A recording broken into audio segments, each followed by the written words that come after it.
سب سے پہلا تعارف حضرت پیر عثمان کا یہ ہے کہ وہ رسول اللہ کے، شاباش اس بندے کا شکریہ جو خاموش ہے، رسول اللہ کے صحابی ہیں. اچھا دوسرا تعارف، ہاتھ ٹھڑے تھے بولنا جدا، وہ کیا ہے کہ حضرت سیدنا عثمان غنی کی سگی نانی ساڈے آقا مولا کی سگی پھپھی ہے. دوبارہ سارا میرے نبی علیہ السلام دے حضرت سیدنا عثمان غنی کی سگی نانی ہمارے آقا مولا کی سگی پھپھی ہے. اس اعتبار سے یہ شرف بھی حضرت عثمان غنی کو آیا کہ رسول اللہ کے بھانجے لگے. تیسرا شرف حضرت سیدنا عثمان غنی کا یہ تعارف بھی کمال تعارف ہے. کون ہے یہ؟ بھی اولین و آخرین میں اعزاز صرف حضرت عثمان غنی کے حصے میں آیا. کسی نبی کی دو بیٹیاں،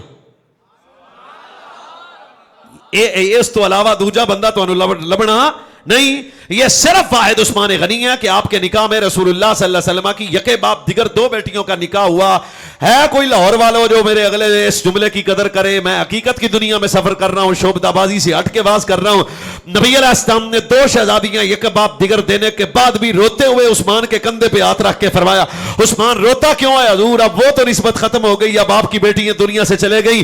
فرمایا دو ہیں، 40 بیٹیاں بھی ہوتی تو عثمان یکے باپ دیگر میں تیرے نکاح میں دے دیتا.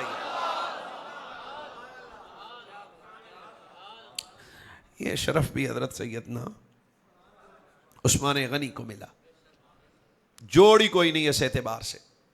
اچھا چوتھی بات، حضرت عثمان غنی رضی اللہ تعالی عنہ ہجرت حبشہ ہو تب بھی حضرت عثمان ہجرت کریں، ہجرت مدینہ ہو تب بھی حضرت عثمان غنی ہجرت کریں. اور نبی علیہ الصلوۃ والسلام نے فرمایا جناب لوط کے بعد رب رسول کے لیے اگر کسی نے بیوی کے ساتھ ہجرت کی ہے تو جناب لوط کے بعد وہ دوسرا میرا عثمان ہے.